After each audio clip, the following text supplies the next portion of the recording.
Okay, we're back. Divorce to Dominance here, Chase Gick. Last video, like I said, I'm trying to upload these in order, so hopefully that all kind of makes sense, because I keep in my own cadence. But I was, finishing up a workout because I had a client call at, 4 p.m., and I pushed her right up against it. And actually, I had my kid's sports a little backwards. I thought I was practicing, ended up being a game, so I thought I was going to come back and do more of the workout, but I couldn't. Didn't get home until 10:30 last night after all the games and everything else. So after I hopped off with you guys, I hopped on with the client and then got that done, which was an hour call. And then from there, it was nothing but kids sports, which I love. So it was cool, but it took up all the night. So I'm going to jump right into chest here because that is priority number 2 on these, and then straight into traps. Then we'll just go from there. But what I was talking about last time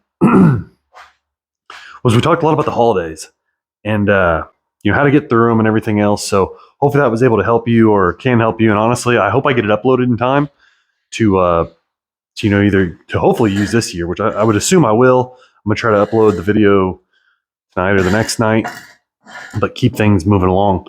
But from there, one thing again, man, like I'm starting to realize as I talk to my clients, whether it be just on the fitness side or if it specifically be on the divorce recovery from inside, depending on who the client is and like at what level I'm working with them, is do they've got these questions that now that I'm doing this channel that I've started to realize, oh my God, these are the questions that need answered. And so it gives me this perfect scenario to kind of build upon and expand upon them. Obviously, every time I answer one of these questions to an individual client, it's built towards their specific scenario, but with the same core issue of being a man in this modern world trying to deal with divorce, and how to get through it. And because they're losing their identity and trying to regain their masculinity and trying to get that respect back. So where I started this channel, I thought this was going to be a little bit more of like a step by step deal. And those earlier videos, you can tell that's what I was shooting for. But like I said, now that I'm doing this, it's so hard to like say this without just sounding like you're rambling, but it's not while there is a very vague like framework or, skeleton of steps to be taken. The thing is though, is it's the art within the frame that creates the entire picture, or it's the cells and it's the network of just the organs, everything, the skin, it's all of it that makes up the human, and it's not just that skeleton. So it's pretty much the subtle nuances, the differences that are making this so fulfilling. So from there, this is kind of where I'm just going to go from now on, is try to answer these questions that I've been getting from my clients and try to bring them to you guys, because hopefully if I had these questions and then I see them repeating with these questions, hopefully they strike a chord with you and they can help you out specifically, no matter where you are within your journey. So from there, the thing that we talked about last night or yesterday afternoon, is it was just kind of, in a vague sense, it was how to get kind of past the thought of his ex and what them separating meant. But in reality, the specific question that he had was why wasn't I enough? Why didn't she fight for me? Why was leaving me even an option? How do I get past that thought of why wasn't I good enough? Why didn't she want to be with me? Why didn't she fight for me? In reality, that one hit pretty hard, because that was one that I specifically fought with. Because again, my personal situation was while we were married, there was clearly something happening there, but in her own time, she chose somebody else and got caught. There's a lot more to that ultimately, but At the end of the day, she wasn't getting something at home that she could find somewhere else somehow. Somewhere I was falling short. Obviously, at that time, I had no clue what it was. Since then, I've got a pretty good handle on it. But like that's the feeling that I had. So I challenged him in that moment was okay, specifically, what is your question? He said, well, why didn't she want to be with me? Why didn't she fight for me? Like what? Why was I not good enough? Those are almost specifically his exact words. And in that moment, he said, maybe, the answer doesn't come from the question itself. Maybe the question itself is the issue. The fact that you're wording it, why wasn't I good enough? Why didn't she fight for me? It's placing yourself in a perspective of you aren't good enough. You weren't good enough for her. She needed better. And you weren't that. You're pretty much accepting that you are less. In reality, here's the thing. Stop and think to yourself, when you looked at your future or thought about being married or thought about having kids with a woman, hopefully your wife, was ever that vision that you be thinking this?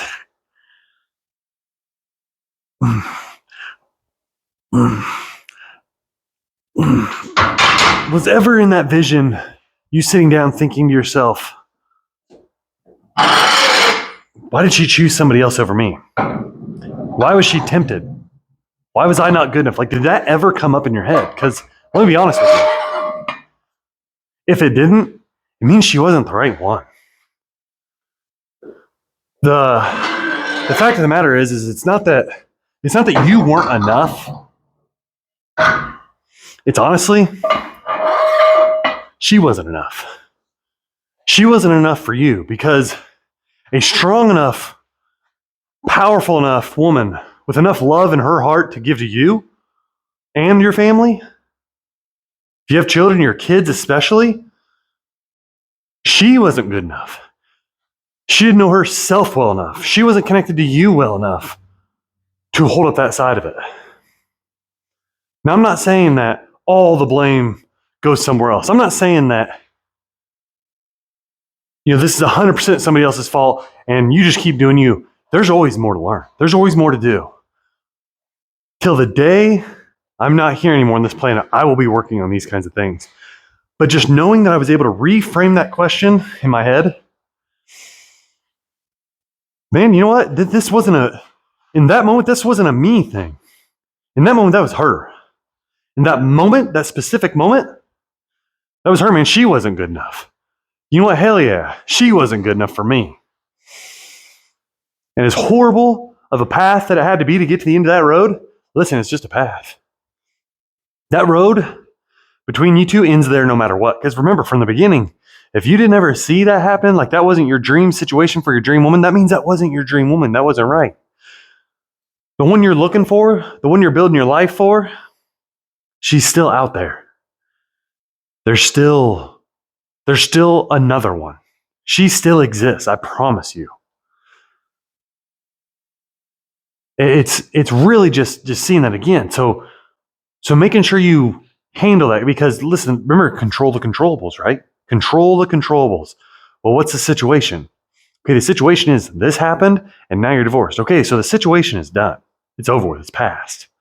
The situation at that time would have been to, physically be there and stop an act from happening. I mean, but now that's done. It's over with. So the situation is what it is. You are now a divorced man dealing with your life moving forward, building your dream outcome. And part of that dream outcome is understanding that the past was not that.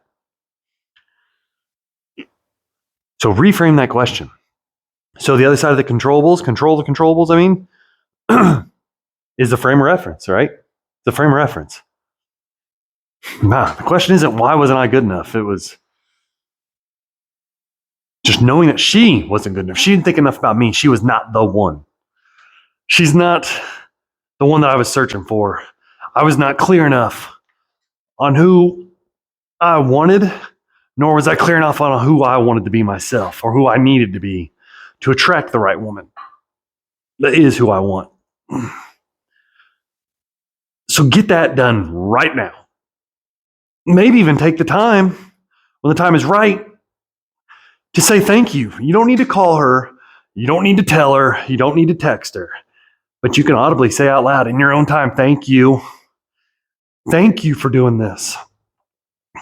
Thank you for ripping the Band-Aid off. Because I'll be honest with you, even though it might have been a while,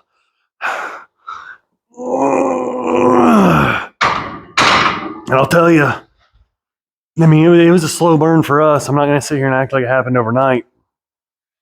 But there's a part of me, and this is me exercising that exact thing I just told you, is there's a lot of times I sit and say thank you. As a matter of fact, right now is one of them. Tell my wife out loud right now in front of all of you, thank you. Thank you for exposing that weakness. It has put me in a spot that I never thought I'd be before. And if I'm being honest, this is a spot I didn't even think was achievable. I didn't even know it existed. Because I was so blindsided by my current situation of what I thought was good, and it wasn't. So thank you. Thank you for showing me that. And I truly mean that. I repeat that all the time. I need that to be what my mind thinks. It is the normal now. Thank you for showing me that. Yeah, there were some rough patches along the way, but oh my God, thank you. Thank you, because everything is infinitely better. I feel so much more fulfillment in my personal life and what I do. My extracurricular activities, whether it be with my children, whether it be me coaching their teams, me being active in their school, me taking care of myself in a way better way than I ever did, physically and emotionally, and just the relationship I've been able to build now, many years past the divorce, is something I never thought was achievable. I didn't even know existed. So that's something to look forward to later. But thank you. Thank you so much for not being the one I needed, for showing me that in a very aggressive way. Like I said, when I found out that things were happening behind my back, now I can look back and say, thank you for ripping that Band-Aid off. Parts of it were pulled off slow, but finally it just got yanked the hell off. Holy shit, it hurt bad. But it got the ball rolling. It got me heading down a path. I had no idea where that path was heading at first, but I'm hoping these videos can help you see that path and start to build your own. Get yourself to that destination a little quicker, a little easier, a little smoother than I did, or that I have been. Ultimately, the destination is never done. It's never over with. But yeah, reframe that. Reframe that damn thing. Man, you can even stop, and if you want to place a little blame on yourself, like audibly, because that's important too, everything is your fault. But place a little blame on yourself audibly, put it out there into the ether, into the universe, whatever it is you feel like, is controlling that, whether it be spiritually, that's just totally different. I don't know where you land, doesn't matter. Ultimately, if you just want to put it out there, put it into existence, but it's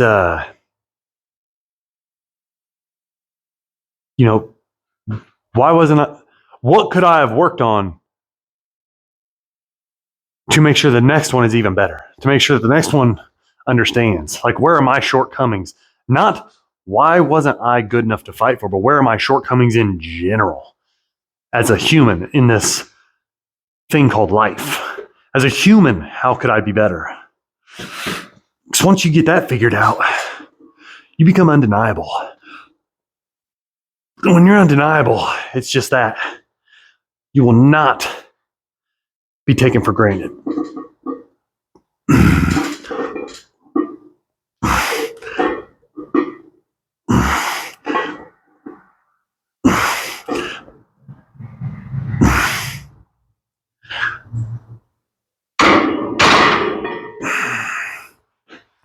Also, quick side note, maybe noticing I'm doing an incline chest press again.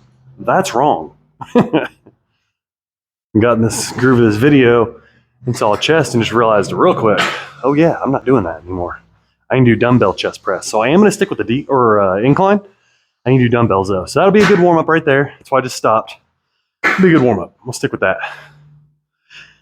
But yeah, having said that's where it's at. Reframe it, step back, and start working on those things that you know are important to you and that make you a high valued man, because that's what you need to be. You got to be a high valued man and become undeniable in all aspects of your life. That's a never ending battle. It's a never ending grind. It will be forever, but man, it feels good. Even on the low days, it feels good. So make sure you're reframing that all the time. Make sure you're always asking yourself, how could I do better? How could I be better? For me, not for someone else, but for myself. What do I need to do to become that better person? Once you get there, or once you're clear on that journey, not even get there, because again, it's a long journey. Go after that, and you'll come to the you'll find yourself at the end somewhere where you want to be.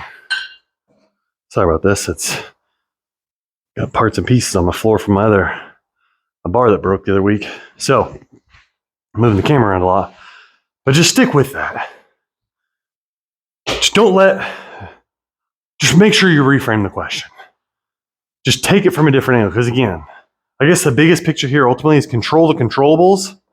And the situation itself is past. It's over with. Understand that, accept it, come to terms. It's over. We are in a current situation. Remember, deal with the world as it is, not what you think it ought to be. And right now, in this situation, your world is a single divorced man rebuilding his life, making sure that you are the architect. You're building it from a foundation constructed of the best materials. Nothing that can't hold the weight of your future.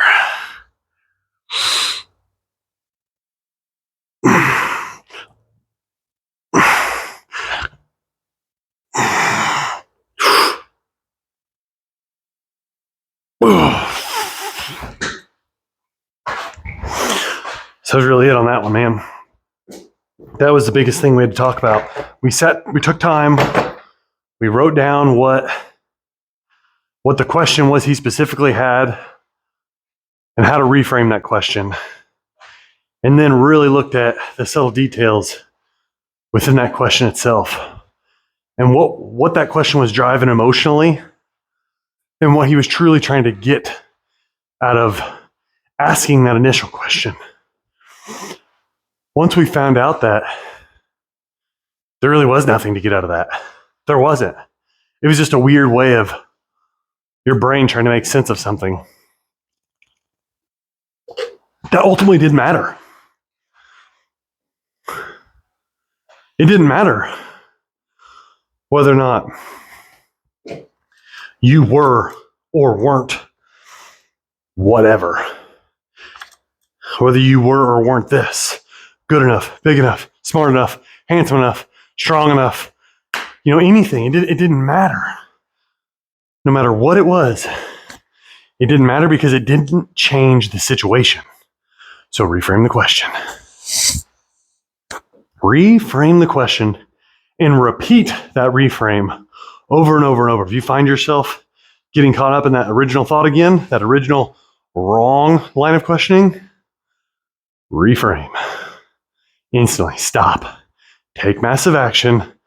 Get up, move around if you have to, walk in a circle, reframe. Reframe that question immediately. Take control towards your outcome. Do not fall victim to those emotions or your mind trying to make sense of something that just doesn't make sense. Because again, this situation is done. The circumstance is done. What you're dealing with is how life is and not how it ought to be. So take that, move forward. So we're going to be done on that one. That was one of the quickest ones I've gone around. That's pretty Pretty solid one, sitting here right at 20 minutes. Hopefully that one helps out a lot, because that was a big one. That was a big one for me early on. And you could tell that one was a big one for him. That's not a, you feel the shift emotionally. You do. You feel it like extremely quick, actually, because you haven't taken the time to do that. You haven't had the external stimulus to be able to help you see that. So you feel it quickly, but it's one you got to work on consistently. I promise you that. Even though you feel it quickly, those early emotions, your brain will try to default to that initial question, the wrong one, over and over and over. It will fight its hardest to go back to that, because it's what it knows, or it's what it's learned over time as its safety blanket. It's the rut. A lot of people use the word rut without even truly having meaning behind it. But your brain is in a rut in many different areas. It will use those ruts to fall into and pretty much guide by, because they're already there, they're built in, and they're hardened. So you have to jerk the wheel and get yourself out of that rut hard.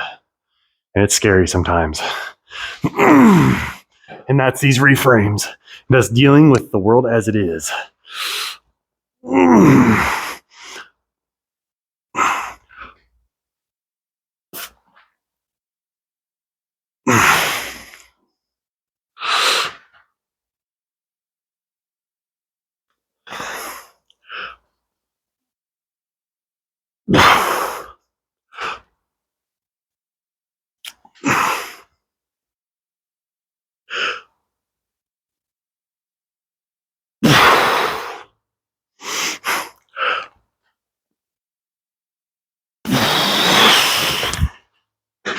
So onto the workout side of this.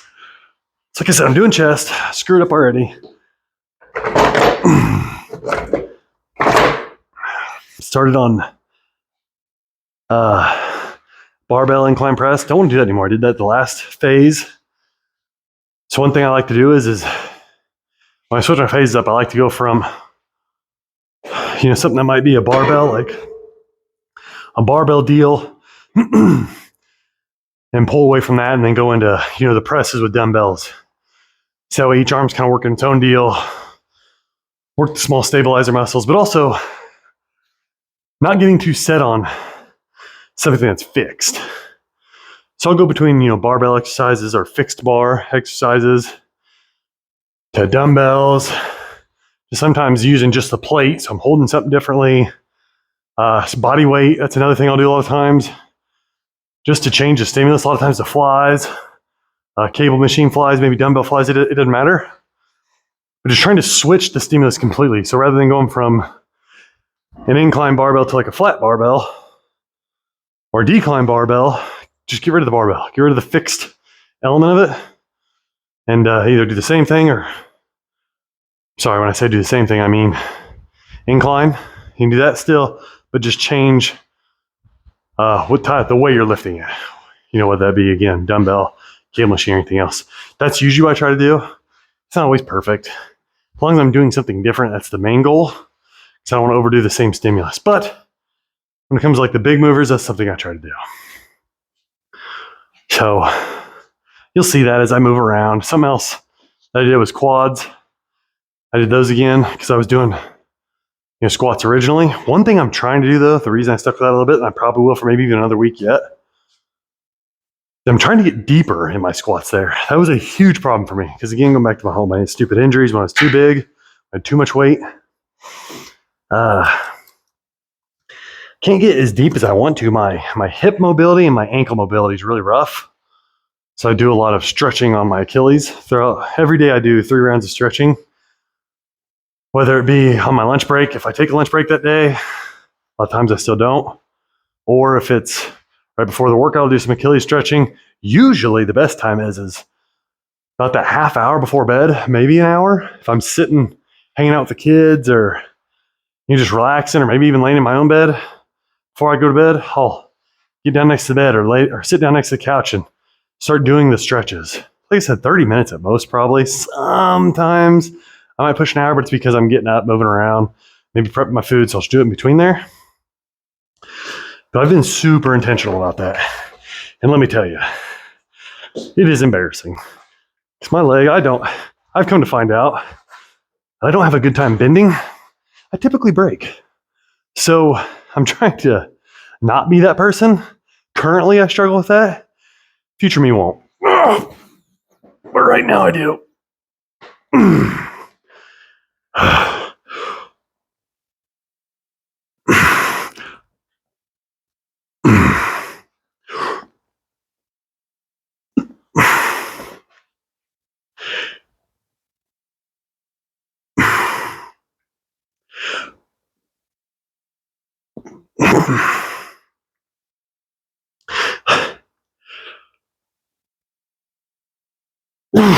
Jeez.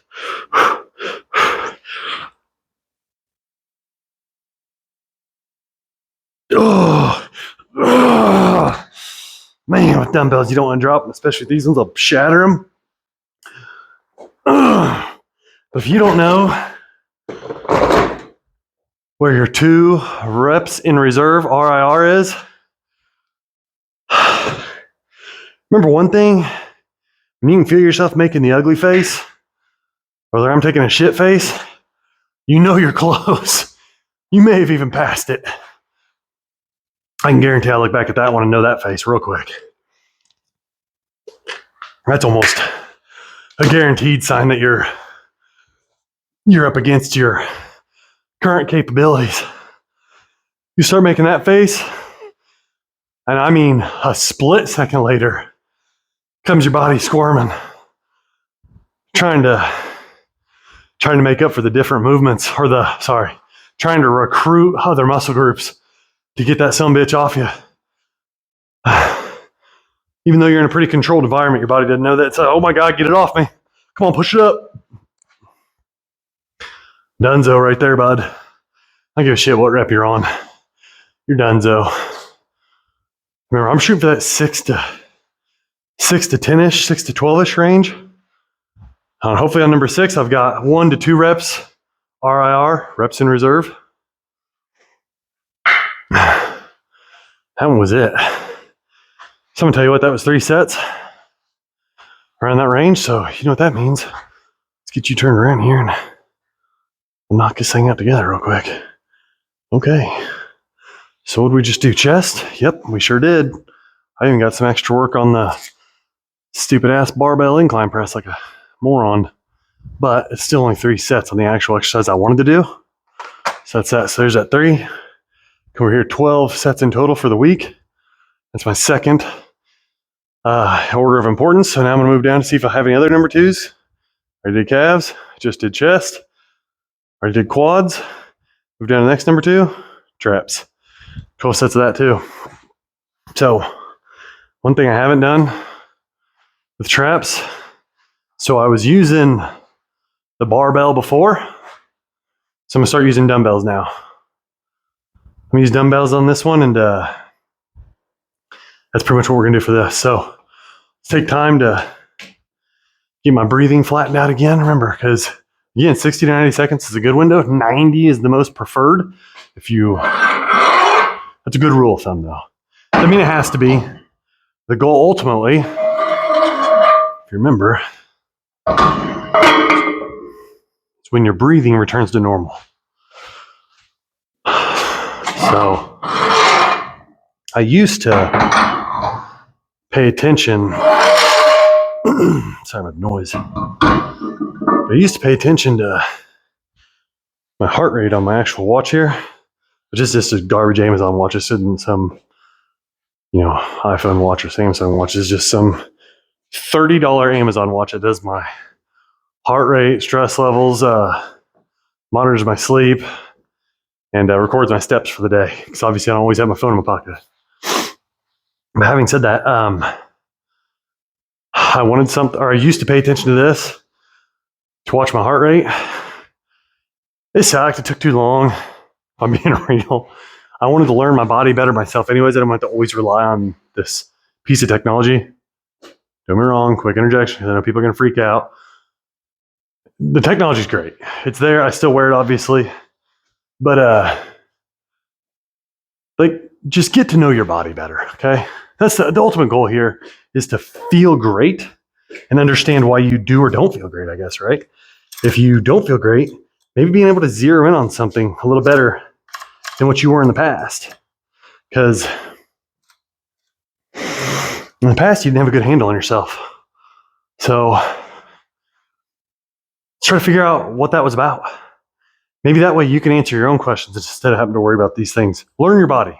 That's kind of my goal ultimately. I still use the technology. I still try my best to change things up. Sometimes you'll fall in your own rut. You're only as good as the last thing you learned, and obviously, I forget what that law of whatever is, but the deeper you go into the field of whatever, like the more your knowledge grows, the more your awareness of how much you don't know grows. So it's like this never-ending cycle. The more I know is the more I realize I don't know. It's the more I start to realize that, oh shit, I didn't realize that. Oh shit, I didn't realize that. I genuinely at times, which some will probably argue it's the truth, not even that I feel that way, but I at times feel dumber than I ever have. But you know what? Don't let that stop me. All right, so here I'm doing dumbbell shrugs. I'm giving myself a little bit of a lean forward, pulling back and up.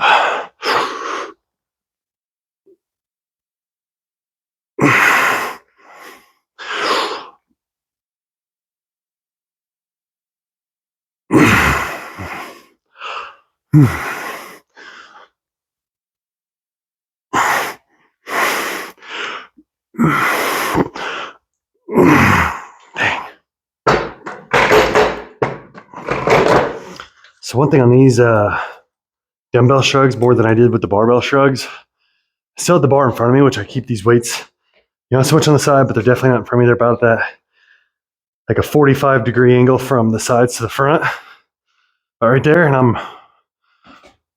not here. Get into my hip hinge just a tiny bit to where my lower back's not holding me up, but it's all this core stability.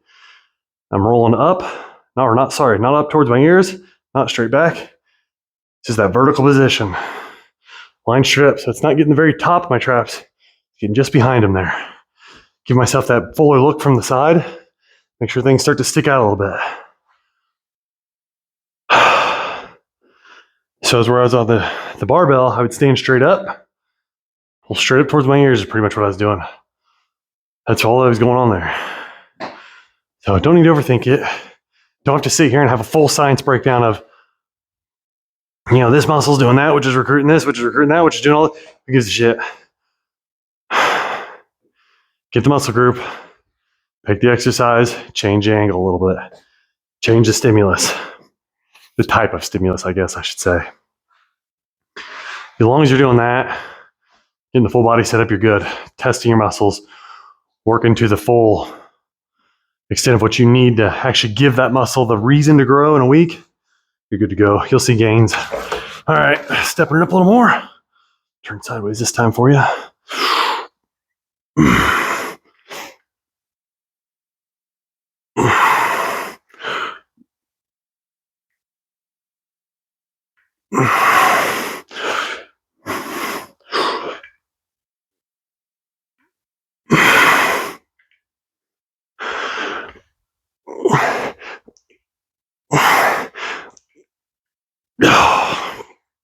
See that?